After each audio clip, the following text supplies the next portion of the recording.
गणेश, गणपती, विनायक ही केवळ आपल्या लाडक्या बाप्पाची वेगळी नावं नाही आहेत, तर त्यामध्ये गणेशाच्या मूळ रूपाचं रहस्य दडलंय असं काही अभ्यासकांचं म्हणणं आहे. कसं ते आपण आता पाहूया. याची सुरुवात आपण गणपती या नावापासून करूया. गणानाम त्वा गणपतीम हवामहे या मंत्राचा मूळ अर्थ असा आहे, पूर्ण मंत्राचा अर्थ असा आहे की तू गणांचा समूहाचा प्रभू आहेस, तू ज्ञानीजनांमध्ये सर्वश्रेष्ठ ज्ञानी आहेस, कीर्तिवंतांमध्ये तू वरिष्ठ आहेस, तू राजाधिराज आहेस, तुला आम्ही आदरानं बोलवतो आणि तू सर्व शक्तीनिशी ये आणि आसनावरती विराजमान हो. खरं पाहिलं तर हा मंत्र म्हणजे ऋग्वेदातल्या 2ऱ्या मंडलातलं ब्रह्मणस्पती सूक्त आहे. यातली देवता आहे ती ब्रह्मणस्पती आहे. वेदांमध्ये, ऋग्वेदामध्ये ती ज्ञानाची, बुद्धीची, वाणीची देवता आहे. ब्रह्मणस्पती हे गणेशाचं पूर्वरूप आहे का याविषयी खूप मतमतांतर आहेत. पण प्रत्यक्षात आपल्याला दिसतं असं की गणेशाला ब्रह्मणस्पतीशी पण जोडलेलं दिसतं. कदाचित गणेशाला वैदिक परंपरेशी जोडण्याच्या प्रयत्नांचा भाग म्हणून ब्रह्मणस्पतीची विशेषणं गणपतीला लावण्यात आली. तमिळनाडूमध्ये ब्रह्मणस्पती हे गणेशाचं एक नाव आहे. विशेष म्हणजे ब्रह्मणस्पतीच्या हातामध्ये सुद्धा सुवर्ण परशु दिसतो. ऋग्वेदामध्ये गणपती हे देवतेचं नाव म्हणून आलेलं दिसत नाही, तर ते विशेषण म्हणून वापरलेलं आपल्याला वाचायला मिळतं. रुद्र हा मरुतगणांचा स्वामी आहे असं ऋग्वेदामध्ये म्हटलंय. काही अभ्यासकांच्या मते गणेश, गणपती ही विशेषणं रुद्र आणि शिवाची आहेत. गणेशाला गजमुख कसं मिळालं याच्या वेगवेगळ्या कथा पुराणांमध्ये हे आपण गेल्या भागात पाहिलं होतं. इथं प्रश्न असा निर्माण होतो की हत्तीचंच मुख का, इतर कुठल्या प्राण्याचं का नाही? याचं उत्तर हत्ती या प्राण्यामध्येच आहे.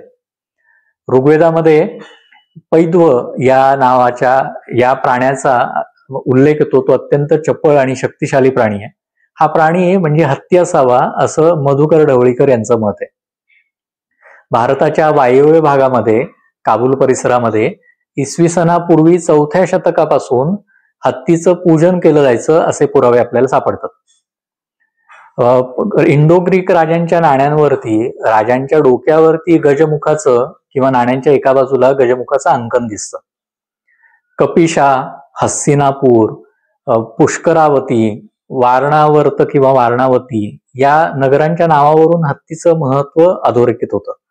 कपिशा, जे आता अफगाणिस्तानातलं बेग्राम हे जे शहर आहे, या कपिशाची नगरदेवता म्हणजे एक हत्ती होता.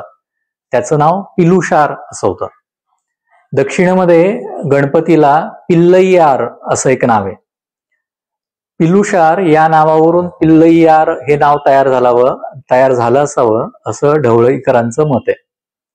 त्यांच्या मते अफगाणिस्तान भागामध्ये हस्तिक नावाची एक लढवय्या जमात होती आणि या लढवय्या जमातीकडून तसंच त्या भागातल्या इतर जमातींकडून हत्तीचं पूजन केलं जायचं.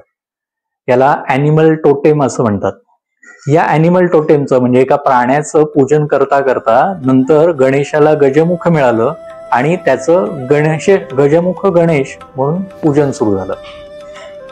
आता आपण विनायक या नावाकडे बोलूया. शतरुद्रीय आणि महाभारतामध्ये सर्वत्र संचार करणाऱ्या, मनुष्य लोकावरती बारकाईनं लक्ष ठेवणाऱ्या गणेश्वरांचा किंवा विनायकांचा उल्लेख येतो. हे गणेश्वर, विनायक अत्यंत क्रूर आहेत, उपद्रवी आहेत आणि विघ्न आणणार आहेत. परंतु त्यांना प्रसन्न करून घेतलं तर ते विघ्न दूरही करतात अशी धारणा या काळात तयार झालेली दिसते. सूत्र ग्रंथांमध्ये पहिल्यांदा 4 विनायकांचा उल्लेख येतो. ही संख्या नंतर 6 होते आणि मग नंतर असं दिसतं की रुद्रानं यातल्या एकाला गणपती विनायक म्हणून नेमलंय. हे जसे विघ्नेश्वर आहेत म्हणजे विघ्नांना कारण ठरणार आहेत, तसंच ते विघ्नांचं हरण करणारे पण आहेत अशी धारणा गुप्त काळामध्ये पूर्ण झालेली दिसते. आणि गुप्त काळामध्ये विनायकांचं उपद्रवी किंवा विघ्नकारक रूप पूर्ण लुप्त झालेलं दिसतं. विनायकांच्या निर्मितीची कथा गणेश जन्माशी पण जोडली गेली हे आपण मागच्या भागात पाहिलं होतं. गणपती, गजानन आणि विनायक या त्रिधारा काळाच्या ओघात एक झाल्या आणि आपला लाडका बाप्पा सुखकर्ता, दुःखहर्ता झाला. गणपतीच्या गणेश जन्माच्या कथांमधून हेच आपल्याला पाहायला मिळतं. गणेशाविषयीच्या आणखी काही रंजक गोष्टी आपण जाणून घेऊया पुढील भागामध्ये. तोपर्यंत धन्यवाद आणि गणपती बाप्पा मोरया.